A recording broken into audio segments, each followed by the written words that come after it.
What is up, everybody? Welcome back to another episode of BizBuzz Live. I know I'm not in my studio. I don't have my mic. I'm out on the road, but I wanted to make sure that you guys got what we're going to talk about today because it's just more of the same. They say more of the same equals more of the same. So I'm at a remote location today. You don't get the same background, but it's going to be the same great content. Stick around.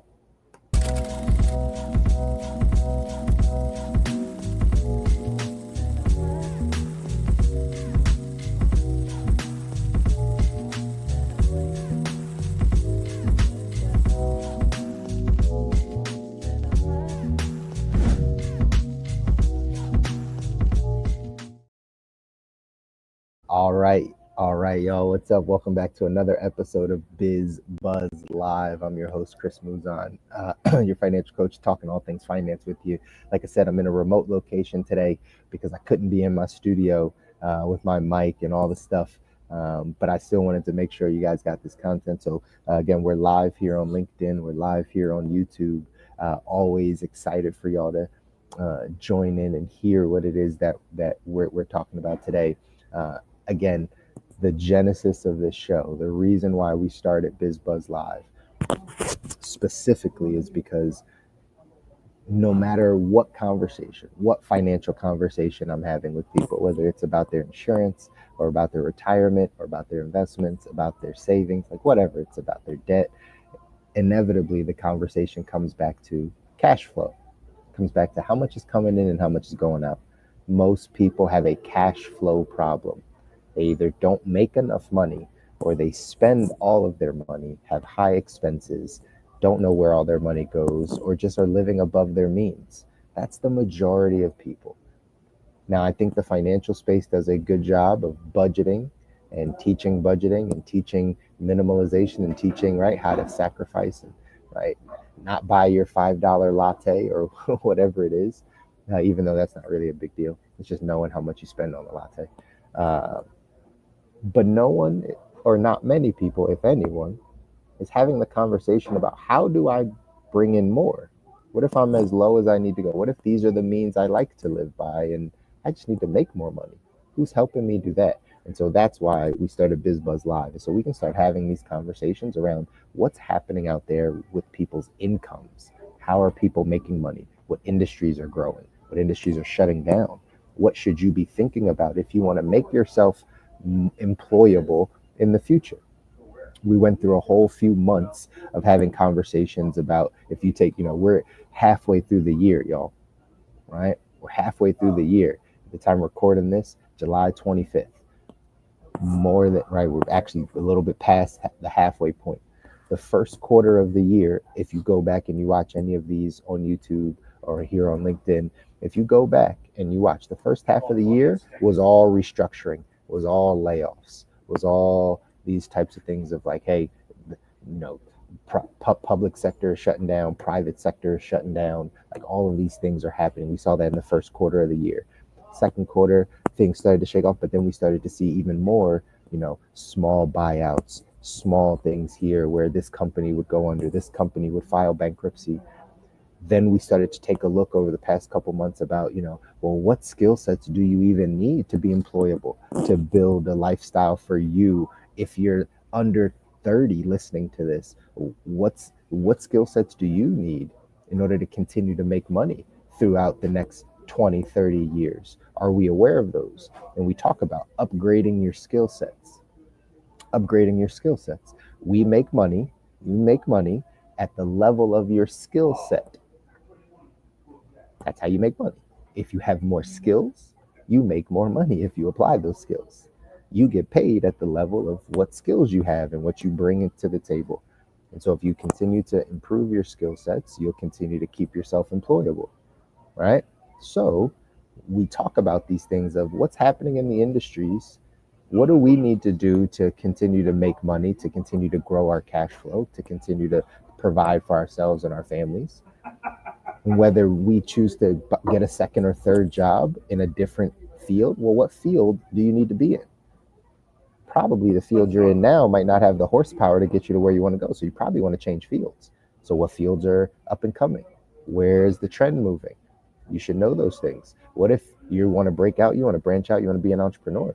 You're like, hey, I think I can, right? I have skill sets, I have talents, I like certain things that now I can go off and I can do this myself. Well, what industries are there? What business models are there for you? How does that work? How do you bring in an extra $2,000-$3,000 a month if you kept your full-time job and did this part-time? Right? These are things to think about. If you're a full-fledged entrepreneur, well, what businesses are you going to acquire? What industries are big? What's growing? These are the things you should be paying attention to if you want to improve your cash flow. Because again, cash flow is not just about budgeting, it's about bringing in more. How do you go from making $4,000 a month to $6,000 a month? How do you go from making $6,000 a month to $9,000 a month? How do you go from making $9,000 a month to $12,000 a month? How do you do that consistently? It's by upgrading your skill sets, by staying aware of what's happening in the market. Today we're having a conversation because this just came across the desk of another area, another industry, another major company that's doing some layoffs, some cutbacks, some buyouts. So I don't know if you guys heard of this, but UPS, right? They're between UPS and I guess FedEx. Those are the two, like, and I don't know if DHL is up there as far as the shipping side of things or the, right? But UPS and FedEx, two of the biggest companies. UPS is doing art, right? They're doing, structured buyouts, where they're basically telling people, hey, if you have worked here, for drivers, by the way, this is for drivers, not for everybody else, for drivers. You're a driver and you've been working with UPS for 10 years, right? Basically 8 to 9 years. They're offering cash. I got a fly around me. They're offering cash to veteran drivers who are willing to leave. The cash that they're offering is $1,800 per year of service. So $1,800 per year of service that you've been a UPS driver. Think about that. So you've been driving for UPS for 10 years. It's $18,000. It's 10 times 1,800. That's $18,000 as your buyout to leave, to be done, to be like, I'm gone. Now, here's the thing to know. If you haven't heard of this, right? They're still keeping their pensions. They're still keeping whatever, retirement benefits or pension that they had. They're still keeping even some of their health care. So it's not like it's a bad deal. But why would they do this? Why would UPS say, hey, you know what? We need to start conveniently getting some people out the door? Well, because their UPS is doing a massive restructuring. So again, we saw this in the first quarter of the year. We saw these restructurings. We saw, right, the economy up and down, the federal government laying off people, and then the private sector came in and started laying off people. Now we're watching it happen again in the transportation section, in the whatever, I don't even, the logistics sector of the economy. If UPS, again, top two of the biggest companies in this logistic space, are starting to restructure, these are some things you might want to think about. All of you that wanted to get your CDL, you wanted to get into trucking. You said, oh, this is safe and secure over here. Well, when times change, you gotta roll with the punches. Here's some things that UPS is doing, just so you know. They're doing a massive restructuring. They're closing 70 plus facilities. UPS closing 70 plus facilities, right?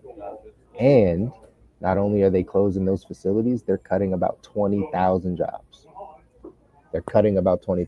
So I know people, if you've been on TikTok or you've been anywhere and you've seen this and these restructuring things happening or these buyouts happening, some people are in there like, oh, right, take the money because otherwise, like, you'll get fired anyway. And some of the drivers come on and it's like, no, I'm not gonna get fired. They're just gonna move me in to do some work in the warehouse once a week, or I'm my shift is gonna be different. Sure, not the case. They're trying to voluntarily. We just watched this happen at the beginning of the year, y'all. We just watched it happen. So like, it's funny because they can keep fooling people if they're not paying attention. But right after the voluntary buyout, right after the voluntary buyout comes mass layoffs. That's what the corporate restructuring is. They hope to get to the number without being the mean person that lays somebody off. They're going to say, hey, we're going to kind of cushion this. If you just want to take this buyout and just go, good for you, good for us. Shake hands, be done. If they don't get all of those 20,000 people, if they don't get all those 20,000 people to actually quit or to like voluntarily be bought out, they still got to get them off their books. But like the company's not just doing it because they want to offer it. Like, it's because they need to restructure. Now, hopefully they can get 20,000 people to voluntarily take the buyout, and then they're good. They might not have to do layoffs. But if the union that steps in, other drivers step in and say, you know what? No, we're not going to do it. And they only get 500 people. They only get 1,000 people to do the buyout. They only get 2,000 people. The remainder will still be fired. It might not be just the drivers either. It might be some of the drivers, but it may not be. But for sure, layoffs will come after this. Why is this important? Why is this important? Because in order to make money, remember, the show is about being able to increase your cash flow. So in order to make money, you have to be aware of what's happening around, what's happening in society, what's happening in industries, what's happening in jobs. You can't be closed off and say, no, my job is secure for a bit of time until life changes, until AI takes over, until, again, one of the other reasons that UPS is doing this buyout is because they're trying to reduce Amazon delivery volume. This is like big time corporate conversations, right? Like big time, competitor conversations. They're like, hey, we're shipping way too much Amazon stuff. That's a whole different company. Amazon used us for a bit of time. Cool, that's fine. But like, now we got all these staff, we got all these people on our books, we got all these warehouses, we got all this stuff, and we're shipping. If I don't know the stats, y'all, but somebody could probably Google it or ask, Gemini or Chat GPT or something, right? How much of UPS's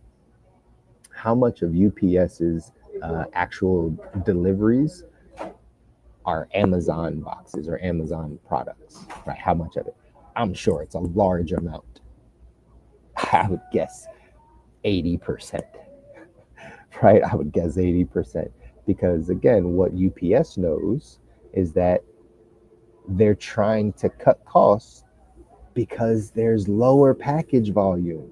Like, there's less people actually shipping things. Like, think about it. Outside of Amazon or other major companies, when's the last time or how often are you using UPS to ship your stuff, to ship a box? Like, how often? Unless you're a business, which again might not be able to even be cost effective to use UPS. They might be using the postal service, right? The USPS.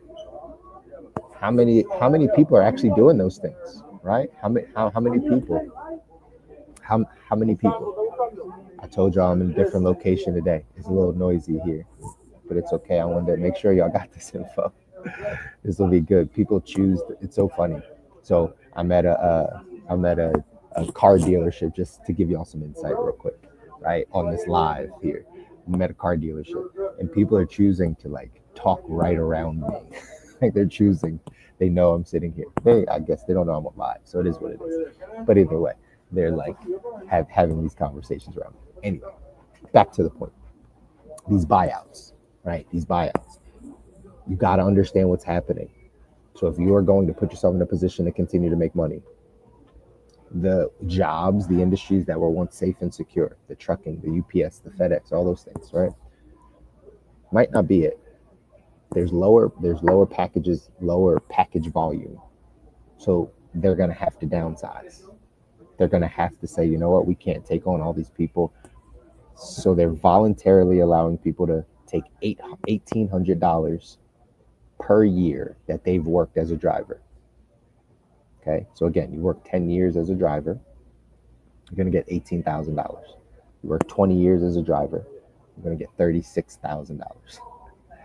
On top of whatever your pension was, whatever your benefits are, all those things. They're allowing you to get off their books, and they're paying you. That's what a buyout is. They're buying you off of their books. If everybody doesn't take it, if the union keeps jumping in and all those things, they're just going to fire you. It's the way it goes. Now, I know there's a bunch of people out there saying that's not what's going to happen. That's exactly what's going to happen. We just watched it happen at the first quarter of this year. We just watched it. Might have been a different sector, might have been a different, company, but it's all the same thing. It starts within a buyout. It starts with, hey, here, you should take this, right? So I'm thinking of all the things, like we saw this with the federal government. I know people don't like Doge and all the stuff. That was all the talk in the beginning of the year was Doge and what's happening and all the stuff. I get it. But the country was being run like a company. And so now that we're talking about specifically a company, we're back in the private sector, UPS, private sector. This is how they operate. When you understand corporate America, when you understand how companies run, when you understand that what I said at the very beginning of the year, replay the tapes, the two highest or the two biggest causes or areas to pay attention to in a company's P&L is like cost of goods, like whatever product you sell, like how do you get it in, and then labor. Those are the two. Every single company, it's except for these new age companies that like don't have high labor, right? They have like instead of having high labor, they have AI and other things. You're special. I know you can. They have other things, right? And so because these new companies, right, can do the AI and all this stuff, they don't have to have a high labor. But all the old companies, all the companies that have been around, like two things they're paying attention to on their P&L: labor and cost of goods. Labor, cost of goods, like that.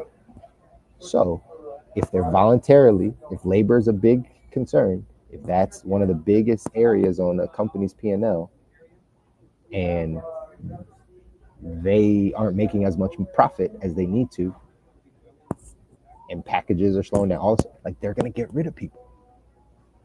It's the way it goes.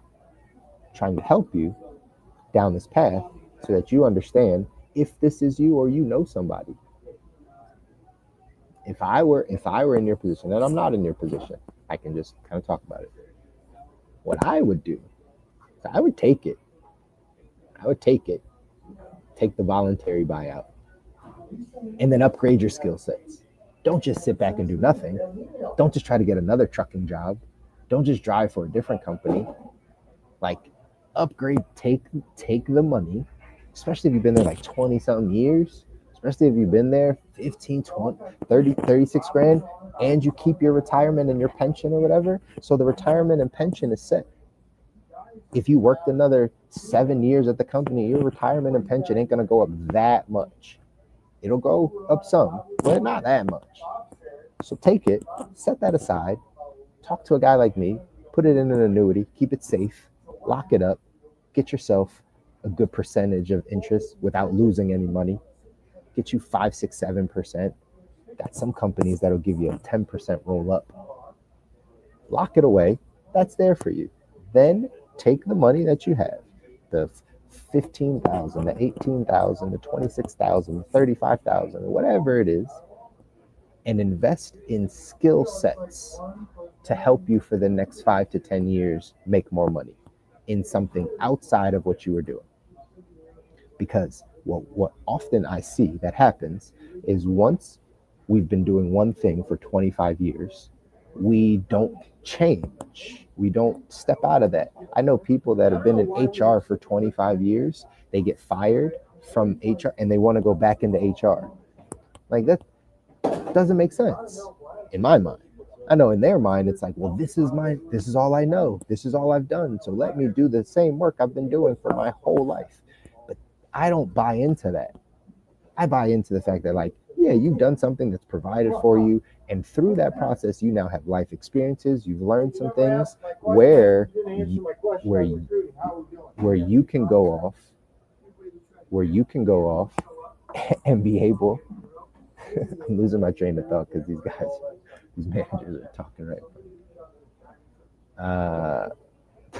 Anyways, this is why now I'm not gonna do BizBuzz live, like around other people. I gotta be locked in. Yeah, I totally lost my train of thought, but it's all good, right? Oh yeah, that's what I was saying. Take the money and then upgrade your skill sets, right? Take the money, upgrade your skill sets. That's how you want to think about this thing. Again, most times if you were to leave with your CDL and leave UPS, you're like, well, I'll take it and I'll just go work for FedEx, or I'll just go work for DHL, or I'll just drive for Uber, or I'll just drive this thing. Sure, and the same thing's going to happen over there. If it happens with the biggest company in the industry, it's going to happen with all the other companies in the industry. It's the same exact thing. So the mindset has to shift if you want to continue to make money, and saying, this opportunity was great. This job treated me well. I was good. I'm going to take my voluntary buyout. I'm going to take my $40,000. I'm going to take my $35,000. And then I'm going to use that not to go on a vacation, not to buy a car, not to upgrade my house, not to take my wife out. Like, I'm not going to do those things. I'm going to let it sit, and I'm going to do something that invests in my skill set. I know you might be 49, you might be 53, you might be however age you are, age and stage, it doesn't matter. You still need to be able to grow and learn and improve your skill sets in order to make new money. Old skill sets make old money. New skill sets make new money. That's the way it goes. So you've got to make sure that you are improving your skill sets in order to make more money. So if I were at UPS driving, which I'm not, again, more than happy for y'all to drop your comments in here about what we're talking about, these UPS buyouts, right? But if I were in that position, I would take the buyout, take my $1,800 per year, keep my pension and my retirement and all my health care, and then I would figure out what industries are growing. What am I good at now? Because my skill set might be different. If you think as a driver, I'm talking to the drivers now.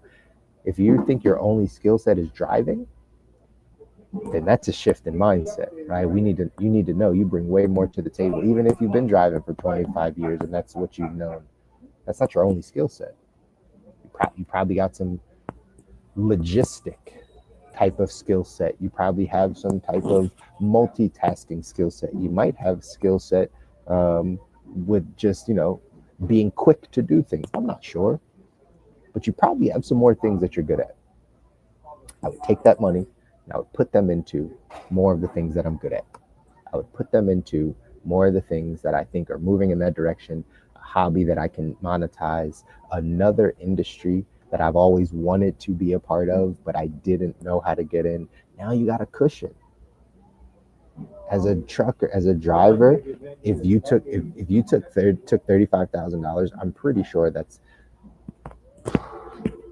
6 months worth of your income, 6 months worth of your expenses, 5 months worth of your expenses set aside. If you have $7,000 worth of expenses, you take $5,000, five months worth. In that 5 months, you can learn, you can grow, you can invest in yourself in some areas. Okay. And so that's what I recommend. Now again. No, because I couldn't get the insurance fee, correct? Yeah. Funny to look at this episode again back. Anyways, so again, buyouts. The reason why we're talking about this, because this is just the latest set. UPS plans to cut these jobs. They're voluntarily allowing you to leave. If you don't take it, they're still going to cut jobs. It might be drivers, it might be other people. If not enough drivers take it because they feel like that's like the first place, they might just start laying off other workers, admin, other people, like all the stuff. Don't listen to these unions that think that like they're above the unions are above the company. It's not the way it works. Okay, it's not the way it works. Like the company's going to do what the company's going to do. If they got to lay off people because they're not making their numbers, the goal of business is to stay in business. Always remember that for those of you that are in business or entrepreneurs. The business of business is to stay in business. You're not going to let people or something take you out of business. And if they can't afford to pay for people, or that's just not what they choose to do, and I hear somebody right now talking about corporate greed. I hear it all the time. That all is fine, right? I get it. You could pay the CEO less. You could pay the C. I get it, right? Everybody could take a pay cut so the bottom can still eat. I get it. And that's not what happens. You can wish it happened. You could wish it were that way, but it's not that way.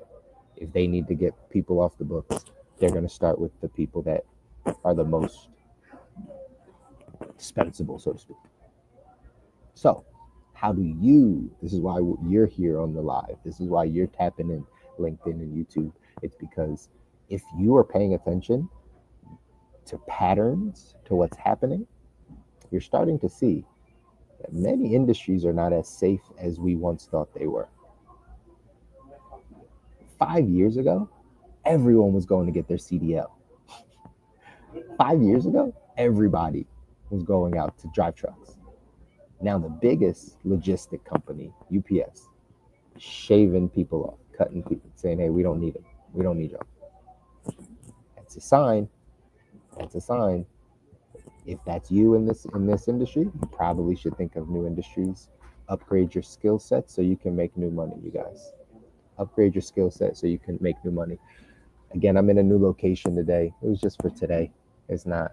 I'll be back in my studio coming up next Friday. Next Friday is August 1st. Is that right? Something like that. Man, it's almost August. Halfway through the year. My goal, my wish, my hope for all of you is that you take heed to what you need to do to be able to bring in more money. And if that means switching industries, if that means upgrading your skill set, if that means getting around new people, having new conversations, whatever that means, you have got to make sure that you put yourself in a position to make more money. If what you're doing doesn't have the horsepower to get you to where you want to go, change. Find, learn, have conversations. Like that's how you have to think of this thing. Because it's not going to get easier out here. More and more companies are going to lay people off. More and more restructuring, more and more downsizing, more and more buyouts, especially as AI goes up. I know that's probably a whole different conversation we need to have on BizBuzz, is how you are adapting to our AI, to computer learning, to, I saw somebody say this, and maybe this is our next conversation next Friday, is how AI, right, is impacting. People keep saying like AI is going to take your job. AI is not going to take your job necessarily, unless you do something very menial that like anybody can do. Who's going to take your job are the people that actually know AI and know how to program it and know how to use it, right? The person that's in charge that takes it to their boss, that takes it to their head of whatever, to their CEO, that uses it in their business, that says, hey, I just found this program that does XYZ like this. And the boss, the CEO, is like, oh, well, we have a team of 8 people that do that. And if you presented it to them where it's like, hey, this will save you money by doing it this way, those 8 people are gone. Now, did AI take their job? Maybe. But a person presented it. A person knew AI, presented it, and the decision maker said, oh, well, this is better than that. So you could be that person. Maybe we have that conversation next Friday, okay? But again, every Friday here, live on LinkedIn, live on YouTube. Thank you for those of you that have been leaving comments, that have been sharing it, that have been reaching out. We're here to make sure that people get ahead financially. And one of the ways they got to do it is by going to make more money. So I'm here to have those conversations with you every single Friday, y'all. Enjoy the rest of your Friday. We'll come back next Friday for another episode of BizBuzz Live. I should be in my studio so we can have a better, no distractions and no people talking around me. But until next time, y'all, peace.